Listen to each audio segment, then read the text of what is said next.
The Village of Broadview Finance Committee meeting to order on February 11th. The time is at 6:36. For roll call, can please everybody introduce themselves for the record? I'm Trustee Judy Abraham. I'm the chairman of the Finance Committee. Hi, I'm Tom Hood. I'm the Finance Director for Broadview. I am Trustee Senior. I'm Trustee Jerry Shelby. Thank you. Can we please stand for the Pledge of Allegiance? I pledge allegiance to the flag of the United States of America and to the republic for which it stands, one nation, under God, indivisible, with liberty and justice for all.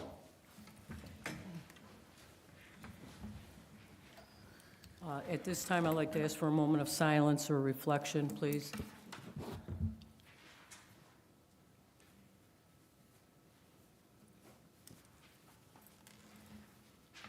Thank you. Tonight's presentation, we have 3 items on the agenda which will be discussed by Tom Hood. Are you ready, Tom, for the first one? All right. We're going to review the results from the fiscal 23 audit. And since there's not a lot of people here tonight, feel free to interrupt and ask questions if you have. Thank you, Tom, for letting us know that. So, trustees, did you already say? Yes. All right, good. Okay. Now, this is going to be a little different from the last one because I added a couple slides in the beginning. I don't know if all of you are aware, but here a few months ago we had a few activities or things said about us in the paper and publicly from all kinds of people, including Cook County board members. And what they were doing was looking at the condensed statement of net position. Now, what the net position shows is basically all the assets and liabilities of the village, but it's over time, and it's also composed of many estimates that change drastically. And if what I've got up there on the board is this year's, which has got that 44.4 million that they were referring to, this year that fell to 39.7. Sounds great, it improved, but what I'm going to hopefully educate you guys on is don't pay a lot of attention to this. This is what happens if we do everything right, it's going to get better, okay? So the second slide is looking at our long-term debt. Now, even though we have 44 million on that other page, our long-term debt is made up of the bonds that we have outstanding, loans that we might owe, and other. And we'll get to those first, or those last. So the bonds, we have an annual rollover bond, and we have the mortgage on the remodeling of the village hall. So most of that debt is related to the 2018 capital bond that was used to do all the improvements to the hall and build the new 911 center. In the loan section, this is the first time in a while we've had anything there. That is related to a low interest IEPA loan that we acquired to do a lot of water mains in fiscal 23. Now, the thing to know about those loans is they are extremely low interest rate.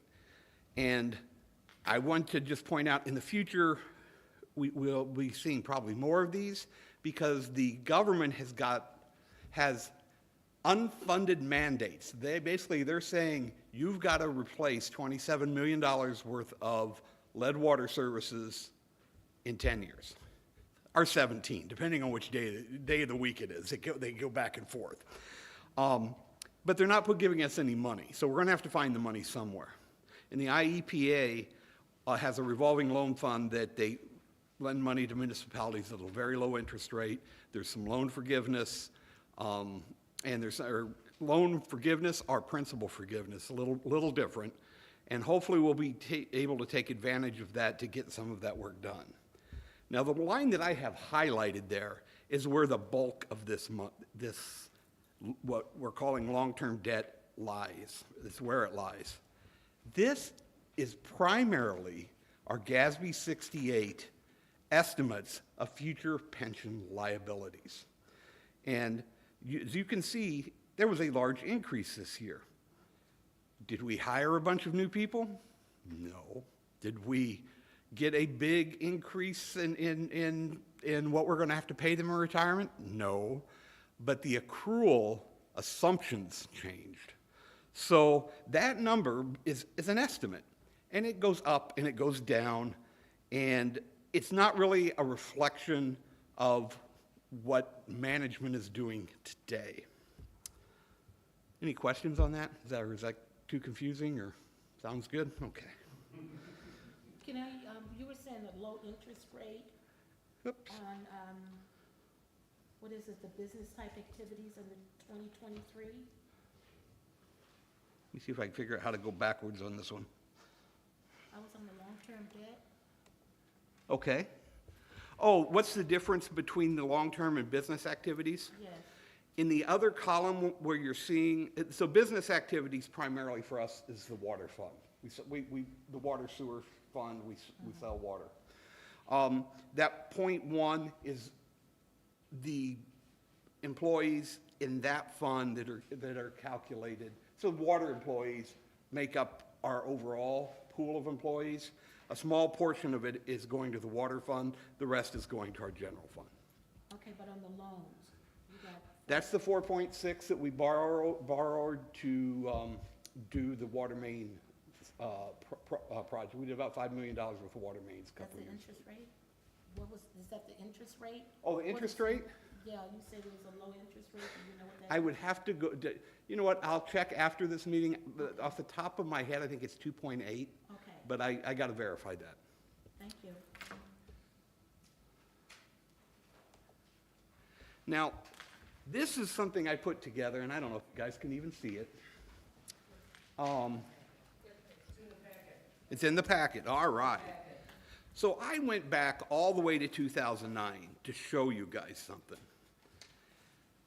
For those that were here, you might remember, 2009 through 2014 was horrible. We worked with a deficit in the general fund for about 5 years straight. Only a couple years during that time did we actually generate any surplus. But if you look at that on the left-hand side, you can see that blue line being under the year date, the year, what do you call it, axis? Even though the village was performing terribly then, and so there's a lot of history there. I'll just stop and say that it was performing terribly then. That net position was skyrocketing. So you can see right there that net position does not really reflect what the current management is doing. Now, there's a reason for this skyrocketing. We were paying down massive amounts of debt related to TIF. And then when you get to 2016, you see that number fall from 29.7 million all the way to -2 million. And I remember when this happened and people said we lost $30 million or we borrowed $30 million. No. What happened in that year is the Governmental Accounting Standards Board changed the GASB regulation on how you reported stuff. Before then, pension debt was never included in your financial statements. In 2016, GASB 68 took effect, and that's when the pension debt started to be added into this. Now, for analysts and people that do bond credits and stuff like that, they were doing this for years before. They already knew this. But this is just, the industry decided that it's best to put it in your financial statements. So that's where you see the big drop.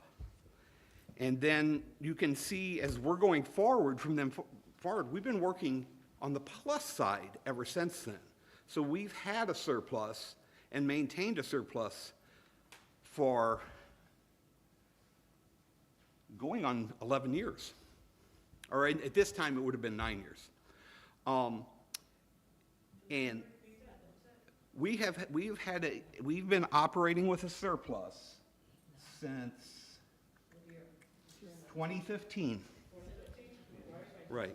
Now, that surplus might increase or decrease depending on what's going on, but we're in much better financial condition than we were in the 10 years before that.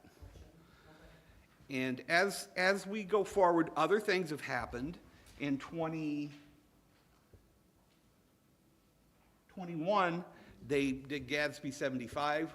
That's when the OPEB audit started happening. We have to record a liability for future medical costs tied to our pensions. So, but what I wanted to point out here is you cannot really look at that net position and tell what your current administration is doing. That net position is a combination of stuff from the past, and it can change drastically just by a changing of the accounting standards. Or there's many different things that could change it, but we won't go into that here. Okay, is any questions? All right. So moving on.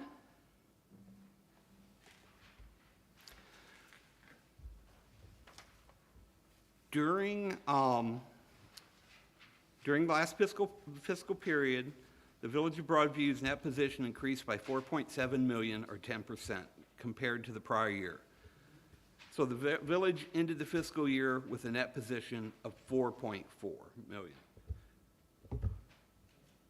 That's not right. That's the old slide.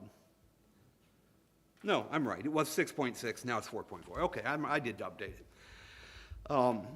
During the year, revenues of $29.5 million exceeded expenses of $27.3 million, resulting in an increase of the net position $2.2 million.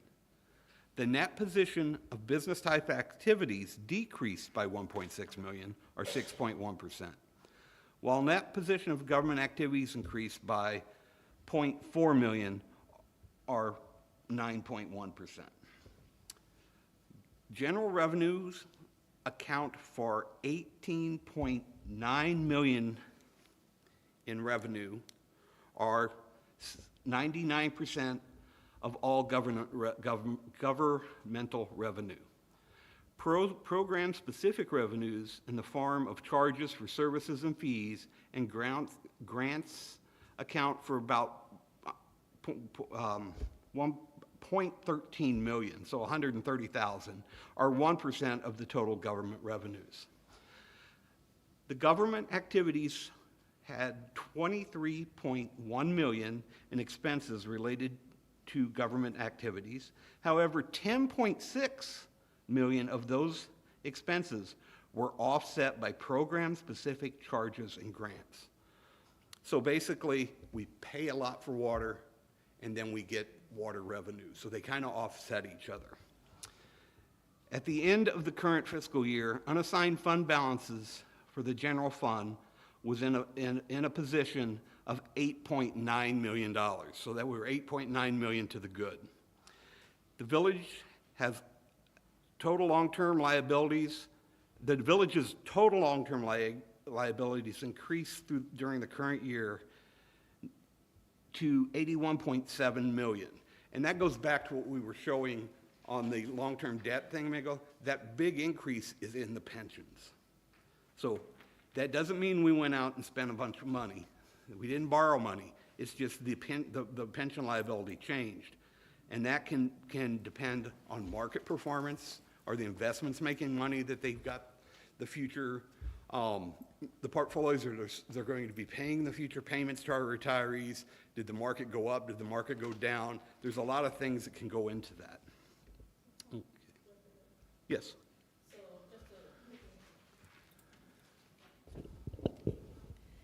So on this 81 million, the pension, so that's money that's actually set aside, correct? So it's not like we're touching it, it's money's It's not really coming. to set aside. Okay. It's the amount that they, at this point, this is the estimate of what we're going to have to pay in the future. So when they talk about pension shortages, that's what's set aside plus the shortage to cover this amount. That's why it's such a big deal when pensions get, down to 30% coverage of 30, because there's a lot of stuff to make up. And just for a little history lesson for Broadview, all of our problems are caused by 1 or 2 years, over 20 years ago, when they didn't fund the pensions. Instead of taking the money and putting it into the pension fund, they spend it on operations. And now so you short it $1 million now, well, next year, if the portfolio made 10%, well, now you're $1,100,000 short. And then add that times 20, it gets bigger and bigger and bigger. That's why it's important to try to get your pensions funded, and that way you'll ensure your retirees will have the benefits that they've earned, but it'll also help you in not letting the long-term debt will not keep going up and up and up. So to add to the pensions, just for transparency, since we've been in this administration, we fully funded the pension payments for fire and police. And I believe we are at 60 or 53%. I don't know the I percentages. think they're different, but yeah, I think you're in the We are ballpark. about Yep. 53% funded in the police, and I don't remember what it was for fire. But we are doing our due diligence to make sure that we can fund the pensions plan as we go through all of these transitions at the state and federal level regarding pensions. So just wanted to put that out there. Yeah. Thank you. It's the pensions, for those of you that aren't aware, we get an actuarial report every year that gives us what they think it should be. There's a legal amount we can do. There is, I can't remember what the second one's called, and then there's the actual, we've always funded the higher amount pretty much since I've been here. So, but that also tells me we've been doing this for 10 to 15 years, and it's not getting better. Now, we are looking at possibility, some things that will possibly make it better, but that kind of ties back to having the general fund in great shape, having everything else in great shape. So we will get there. It's a problem that was created overnight, and it is definitely not a problem that is going to be solved overnight. But we are aware of it, and we are planning for it, and that hopefully that'll be something we get to talk about soon. Okay, moving forward. Where is our well,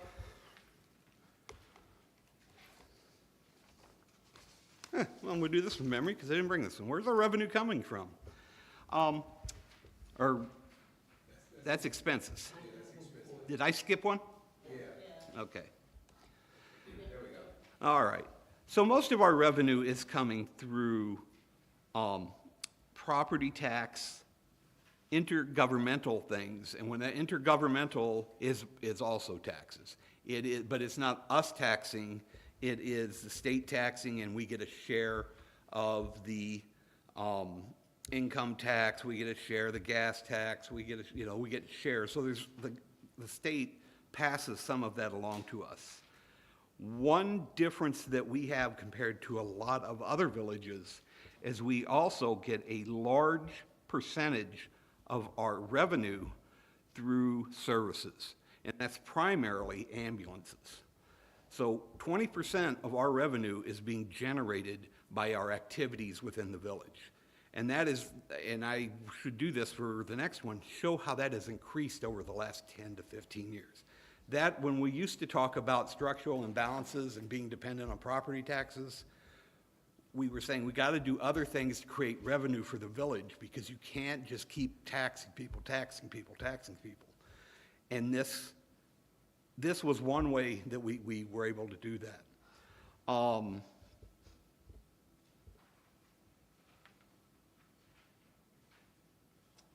There's also other taxes is a big contributor here, 27%, and that is primarily sales tax. And that is is a result of keeping businesses here and bringing businesses into Broadview. We generate a lot of sales tax. The mall generates almost half of it, but all these other all these other businesses in town are generating just as much. So whether it's the little hardware store in Roosevelt or just pick one, these guys, when they're out selling products or services that are taxable, we're getting a share of that. And yes, it does include online sales tax. Yes. So, and that is one of the big boosts that has happened over the last couple of years. It used to be our sales taxes were around 3.5, now they're 5. And that big boost is coming from the online collection of online sales tax. So what are we doing? Oh, the other thing I wanted to point out here is we keep hearing, oh, you're running on grant money. This particular year, less than 3% of it was grant money. And what they don't tell you is if we don't have that grant money, we're not going to expend, we're not using grant money to pay salaries and provide services. We use grant money to do things above and beyond the norm. If we don't have grants, we won't be doing those things that are above and beyond the norm. But hopefully, the grant money keeps flowing because it allows us to do a lot more than what we could do on our own. And the next one is, where do we spend it? And what is the big number there? Public safety. Police, fire, and public works. And that's why Tom did not show up tonight.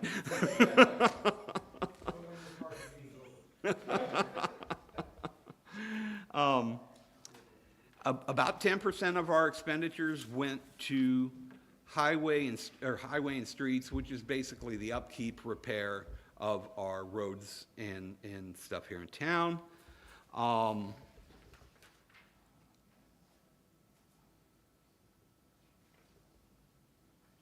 We put about 2% go to interest and fees, 3% we're spending on sanitation, and the rest is general government. That's everything else, basically. Any questions there? It's pretty straightforward. So this is interesting. When most companies, or you see expenses, we always say it's around personnel. So is that public safety? Is that personnel? You got it. Okay. You got it. You got it. Pension payments, everything related to personnel. It's not just their salary. And that's something that we've talked about before in these things. We may be paying you $30 an hour, but we might be really paying you $64 an hour because your insurance costs, your life insurance, all this other stuff costs us money too. So it's the more employees you get, the more that costs. All right. I'm kind of repeating myself. You can see the net position fell. In 2020, we were at about 12 million in the hole. We are slowly crawling out of that. We're at 4.4 at the end of 23. We should be about 2 at the end of 24. So we're heading and trending in the right direction. And the next one's a repeat too, because these were from last year. You can see that the surplus in the general fund has been above the line since, you can go before 2017, back to 2015. And sometimes it does go down. There are times that, and COVID's a great example, but it's not the example here. It's actually the couple years before that, we had some property tax collection issues that the money got moved forward into forward years. So and we're having the same issue now. When Cook County does not collect the taxes on time, they do not send us our share on time. We just recently, end of July, got money that we would normally have gotten September and October. So it can shift, it can make things look funny because it looks like it looks like you're spending more than you're taking in. Well, you are, but that's just because the revenue has gotten shifted 2 or 3 months down the line. So it is kind of a catch-up, and you'll see a dip. Sometimes we're gonna go. Another place where you might see a dip in this is we here changed years ago. It used to be we would buy something on credit, either through a bond, a loan, or whatever, and we would then make payments forever. A while back, we start saving money. Like I'm going to use the fire department, for example. They get something called GEMT payments. When we get those, we put those in a special account. When they need a big purchase, like a fire truck or an ambulance, that's where that money's coming from. But when we take that money and spend it, it's going to show as an expenditure, and it's going to show like we spent more than we got that particular year. But what we're spending that particular year, we might have collected in the 3 years before. MFT works the same way. We get $300,000-$400,000 a year in MFT funds, but a project costs $1 million. Oh, okay, yeah, like ground emergency medical transport. A few years ago, help me out here, Matt, federal government decided that what the reimbursement rates were to municipalities was way under market. So they decided to start making up the difference, and they track it all year, and then they send us payments. And MFT is Motor Tax Fuel Fund. Motor Fuel Tax, yeah. So we will save for a couple years of our MFT funds, motor fuel tax, until we get enough to do a project. I mean, I guess you could do one street a year for $300,000, but we get better pricing and can do more streets if we have a bigger project to put out for bid. And when it's going to cost these contractors so much to move their stuff here. If it's to do one street or it's to do 7 streets, that is a fixed cost for them.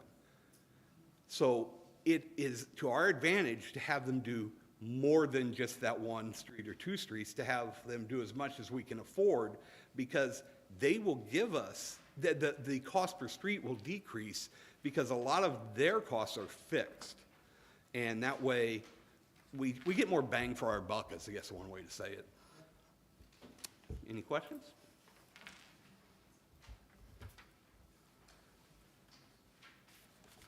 Okay. This is a summary. I wish I'd have printed this one out. Tom will be bending over here to look at this. Okay. This is you know what, that might not be a bad idea. Yeah, give me a packet. Here.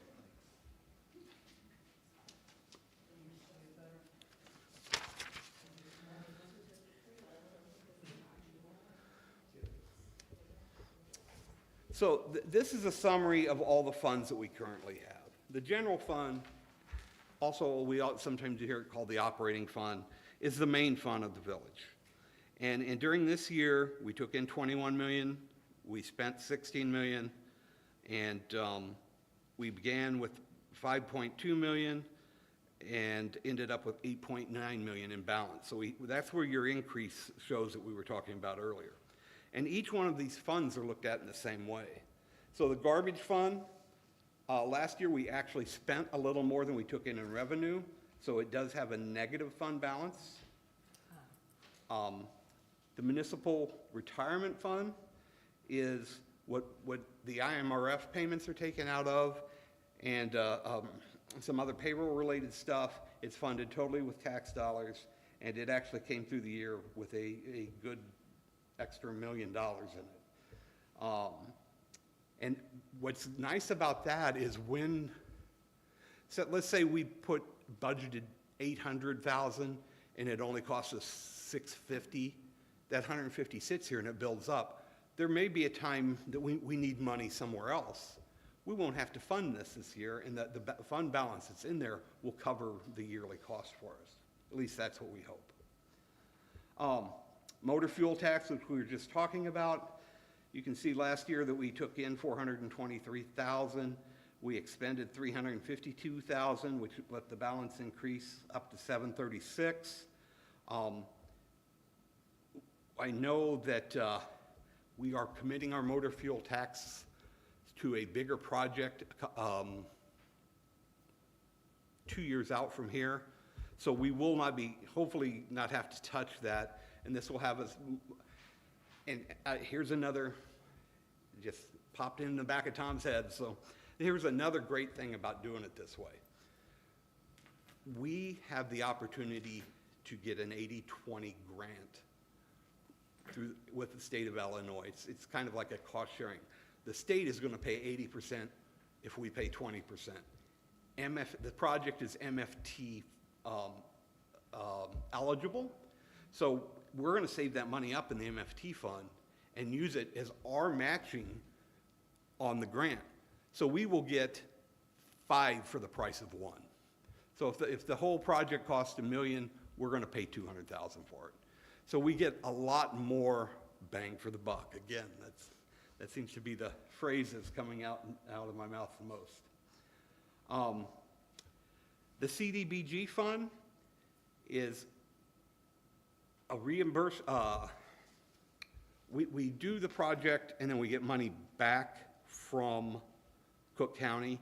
I believe that what's going on with the negative here is it's falling over the year in, and we haven't got the reimbursement yet.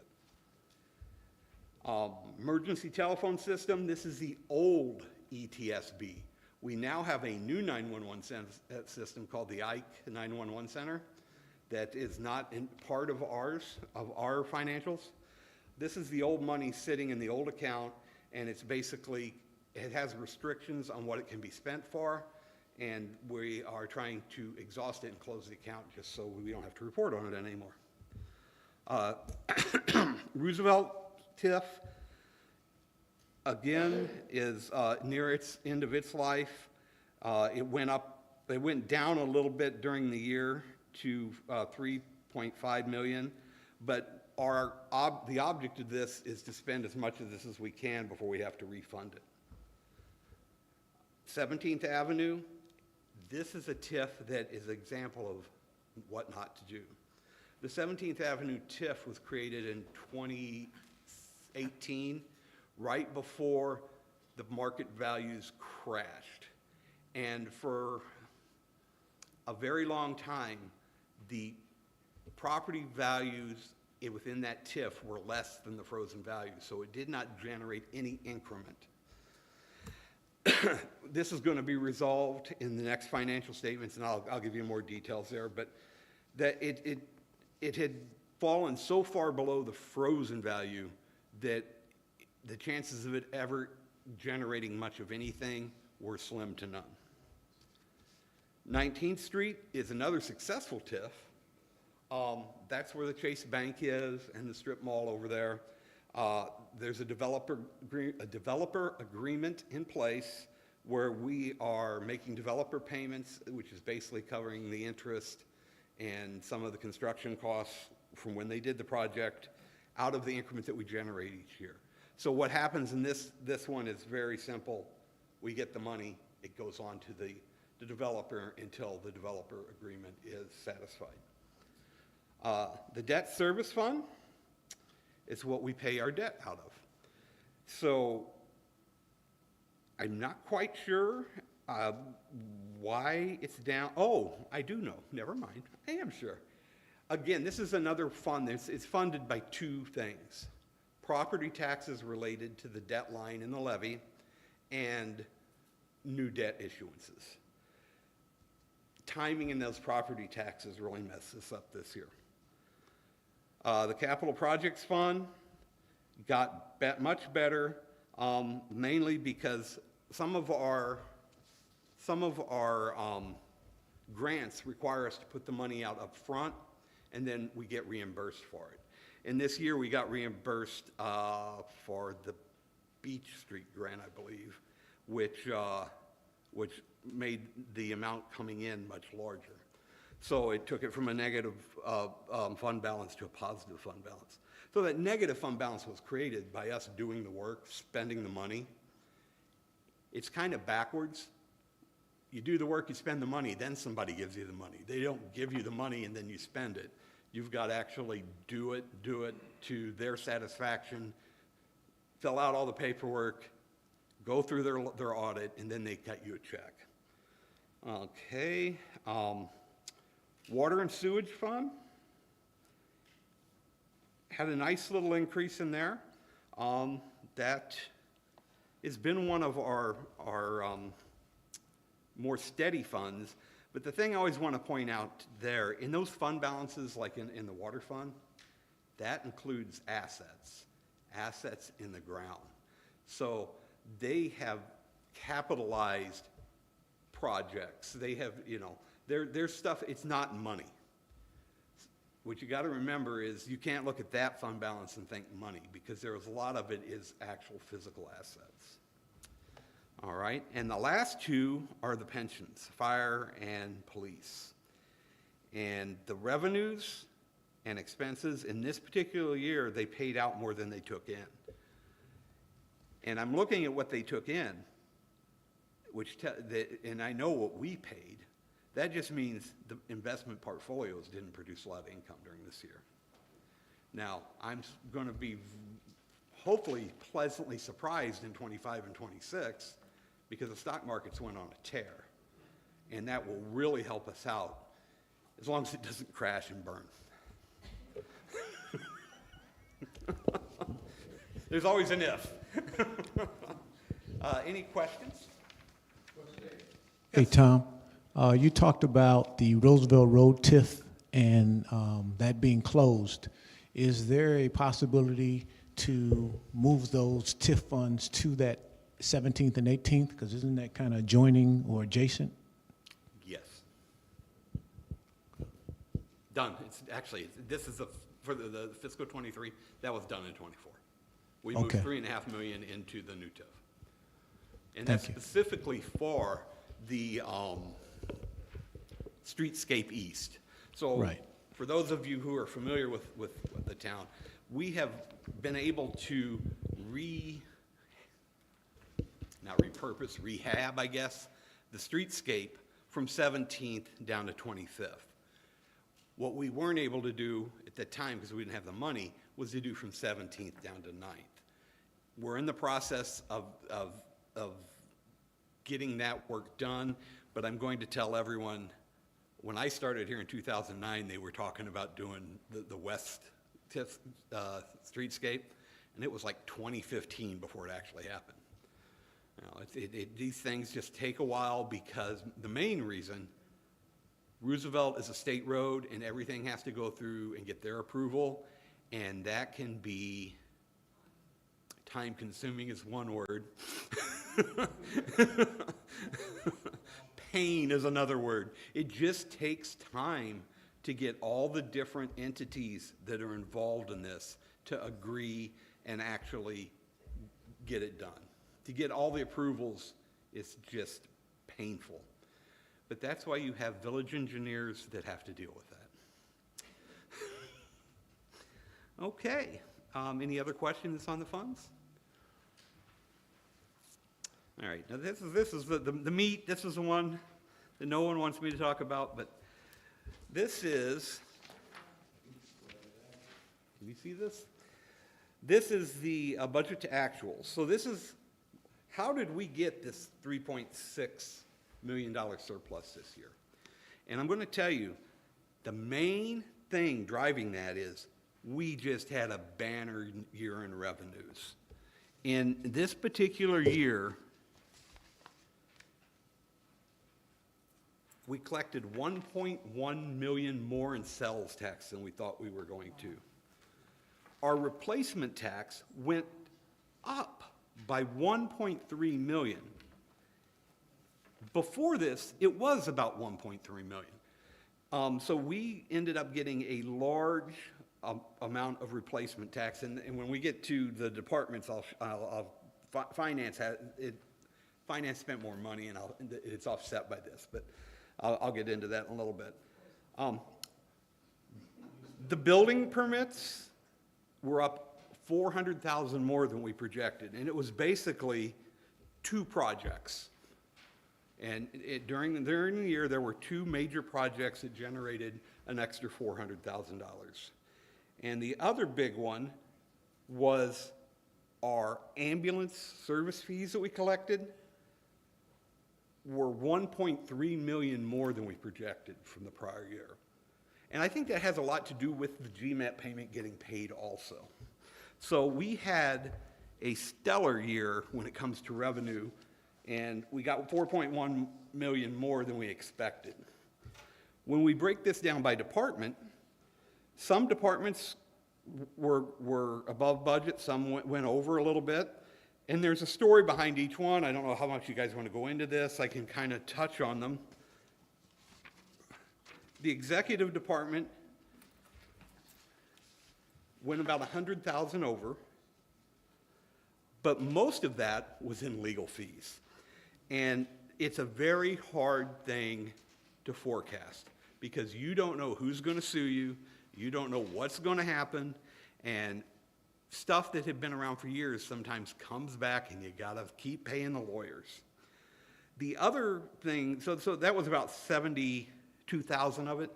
The other thing was local civic events, but that's being offset by donations that we're getting up in reimbursement of village expenses up top. The second one is the village clerk. He came in under budget, so we just won't even, we won't even talk about it.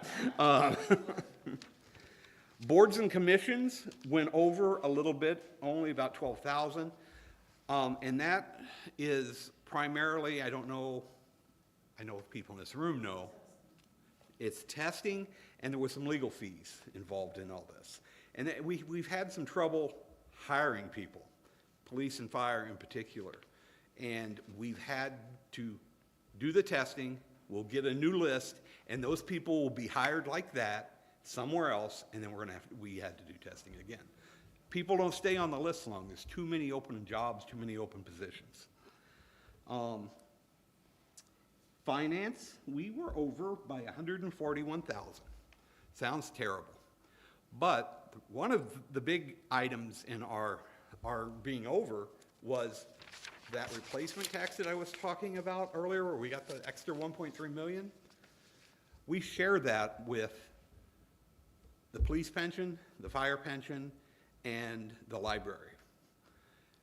Those payments are, like the library in particular, is a percentage of our collections. When we made a lot more money, the payment that we made to them was much bigger than we forecasted because we were going off the last year's. We just figured it would be roughly the same.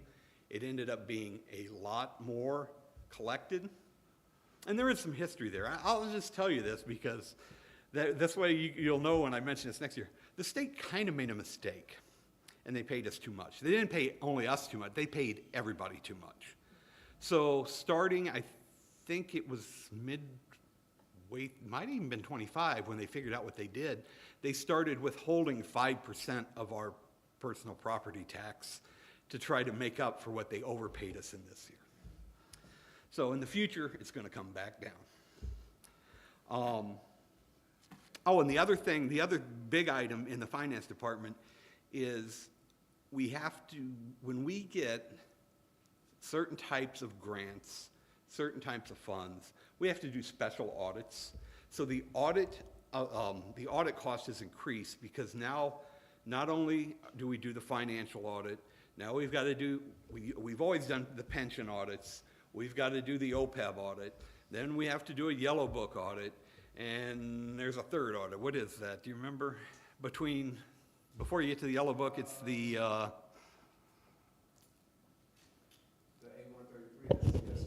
single audit. There you go. So, and it all depends. If you get 500,000 in federal funds, you got to do this audit. If you go to $1 million, now it's $1 million. Now and then if you go up, it's another. There's these tiers. If you hit the tier, then it triggers for another audit. And we've actually hit that tier, so we've actually had to do these other audits, and the audit expense is up.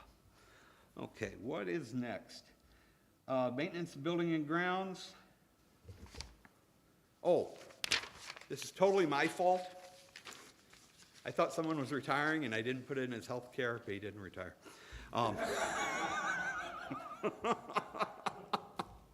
Oops. And it was about $20,000. Not else I can say about that. Now, you'll see the fire department, police department, excuse me? See the fire department and police department's decent surpluses? Primarily related to, we budget for these guys to be hired, and they didn't get hired. So even though there might have been increased overtime and stuff like that, we didn't do enough in overtime to cover up what their base salary would have been if we'd actually hired them. So they really helped contribute to the surplus.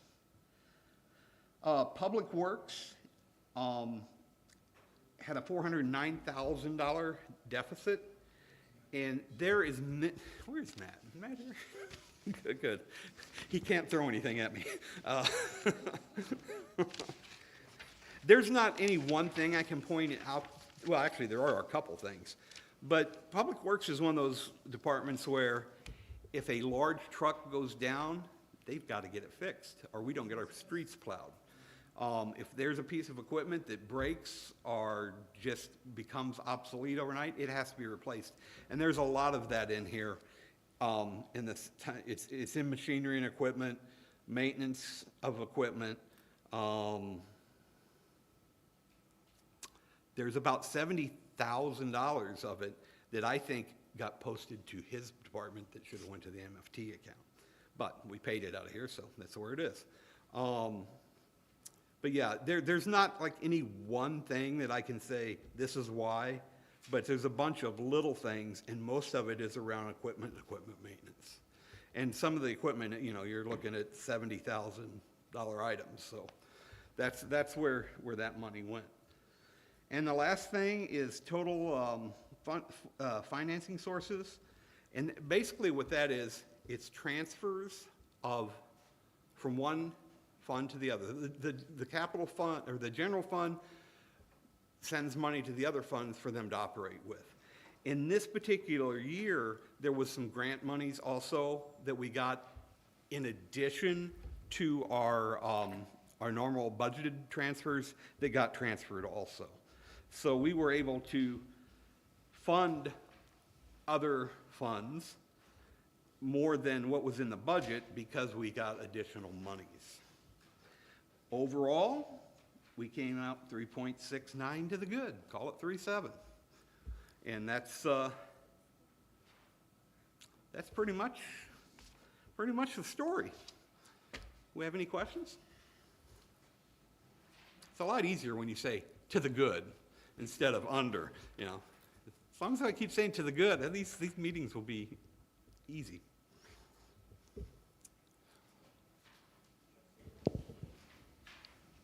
No questions? Well, thank you, everyone.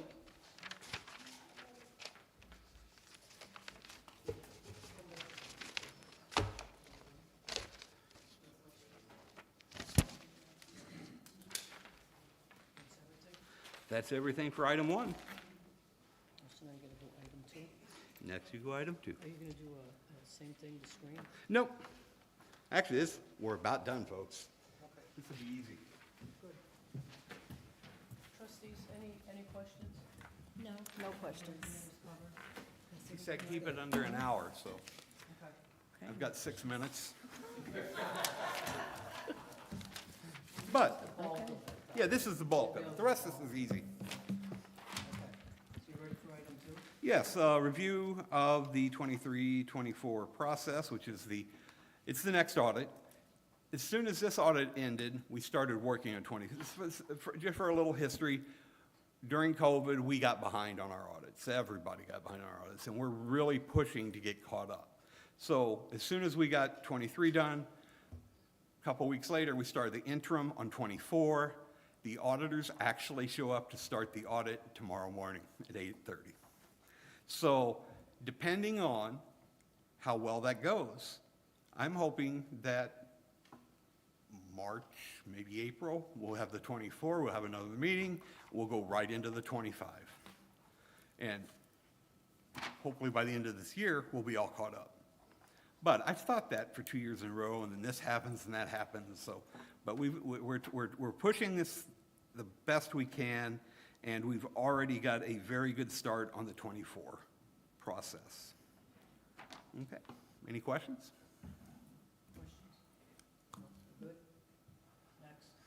Review of the 26-27 budget process.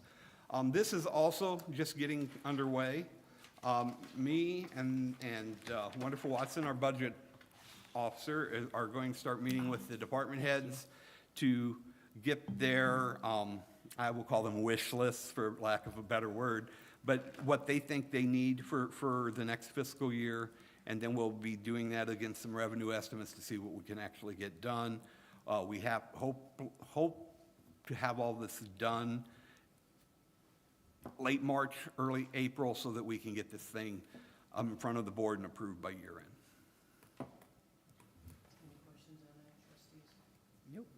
So late March and April, you'll have the 2023 and the 2024 process, and then the budget for 2026 and 2027. 26 and 27 budget for sure. I'm hoping to have the 24 ready by, say, April, March, April. We'll know more by the end of next week. Okay. Yep. I want to add to our budget process, and we've had this process for a couple of years where the department heads meet with the finance team, like Director Hood said about the wish list. Once that wish list is compiled and the budget officer and the finance director do what they need to do, then we all get together, my office and all the department heads, and then we start negotiating what we don't need or what we can do based off what the needs are for that fiscal year. Once that's completed, then we'll have another finance committee meeting to talk about the budget before it's approved. So it just won't go to the board for approval. We'll have another finance committee to go over the budget and what's expected in that fiscal year budget. Then it will go to the board for final approval for a May 1 budget for 26-27. So I just want to clarify that.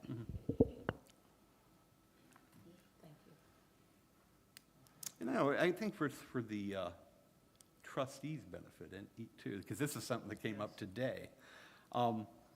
When we're doing some of these jobs or accepting this, and we've committed funds, so if we say we're going to use MFT funds to do this part of the project, and they fill out the paperwork and it goes to the state, we pretty much got to use MFT funds to do it.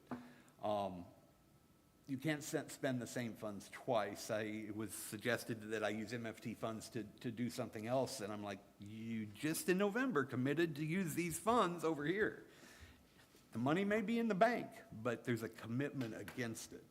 So, you know, I worry about stuff like that, but just keep it in the back of your mind. You know, when someone is asking or when you're asking them how we will pay for it, and they say we're going to use this, well, so we got to hold them to it, because you can't come along later and say, oh, I'm going to take this money and do these streets this year. I'm like, no, you just in November said you're going to use this money to do this. Yeah.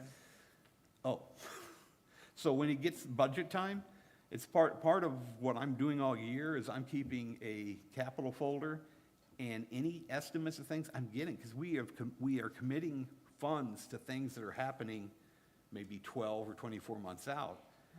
And we might not have to make that, we might not even have to make that payment in the 27 year.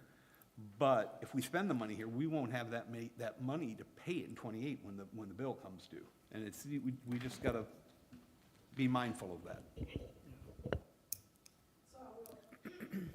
I'll add to that discussion. When it comes to like capital projects, the department heads give us a list every year. Well, we try to prepare a capital list for the next 5 years, so that we know exactly how we need to budget for capital projects or capital improvements.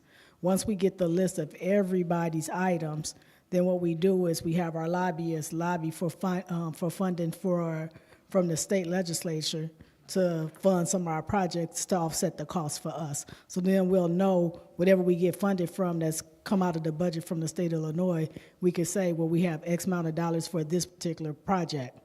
And so we try to forecast what that looked like for a 5-year period. Now, the last 5 years, we've exhausted that list, and we've completed every capital project that we've forecast.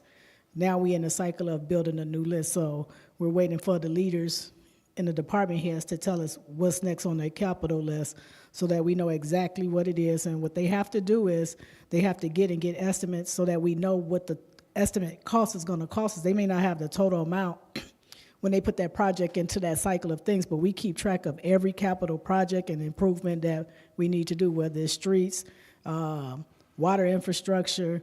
It may be some things in the fire department that need to get done because that's a public building. We have to make some improvements there, or in our police department. I know Chief Mills is asking for some things on the police side for us to do for a capital capital project plan, to go into the capital project plan. So it's not just us pulling things out our head to say, voila, we need to do this. No, we put projects in the plan that can carry us 5 years because projects are expensive. And just think about this, when we look at our lead service lines, we know we have to replace it. It's an unfunded mandate. If we was to replace every lead service line in the village of Broadview, it would cost us $168 million today. So we have to phase it into these projects to get it covered. So we try to do as much as we can. And when we did the lead service lines, we started with our school districts, home-based daycares, the park district, wherever kids were, we did that first. So we got those lead service lines replaced.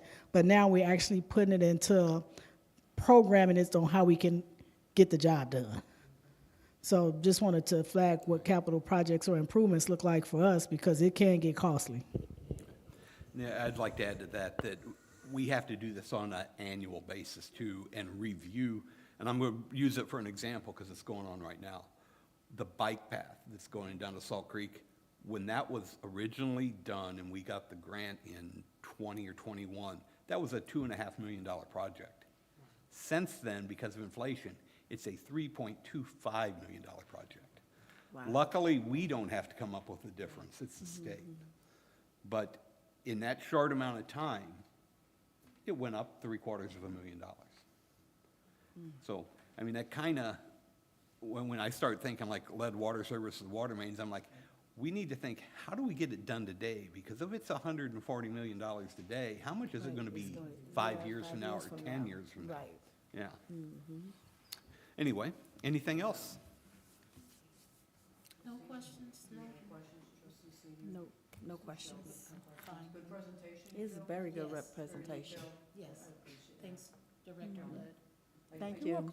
Yeah, Thank you. You did a really good job. Team. You know, in closing, definitely I want to thank everybody that attended, you know, to hear this and what's going on in the village and the finances. This is important. You know, this is our, you know, every day. It's the blood. Yep, this is every day, and we need to be aware of it, and just being responsible, I think, at the end of the day, and making better decisions on how we spend our money, what's coming in, and how we need to keep ensuring that the doors are open, the lights are on. So, again, great presentation, Tom, I want to thank you. I also want to thank the department heads, because I know you guys had to sit down with Tom, am I right? Kind of get an idea, so you guys see the general picture, you see the overall view of what it all comes together. So, I mean, we're doing the best we can. We need to work together. And as the mayor says, we always need to stay strong and supportive of each other because, I mean, everybody overlaps. So, also want to thank Trustee Lakeisha for coming so she can kind of get a little taste of what goes on at the bigger picture. So I appreciate you coming. But again, to the department heads, to the Mr. Clerk, for helping me out here with the agenda and being here just to support. So I truly appreciate that. Other than that, are we good? Do you have anything to say, my trustees? No, I just, thank you, Director Hood and everyone, and just want to let everyone know that we always try and stay transparent, so everyone can know what's going on in the village of Broadview. Yes, good point. Transparency, and it's always available. Trustee, see anything you want to say in Thank closing? everybody for taking the time to come out this evening. Yep.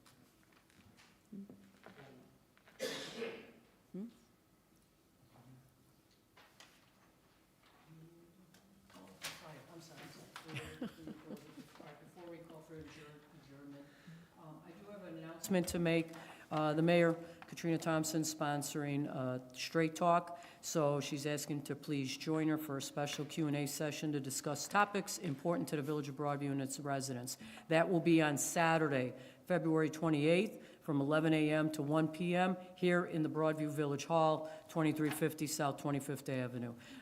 It's also recommended to RSP to Lily at 708-681-3600, extension 259. That's it. Is that good, Mayor? Okay, I'm going to call for an adjournment. I need a motion. Meeting adjourned. Thank you. Second, I with second. second. All second, all in favor, aye.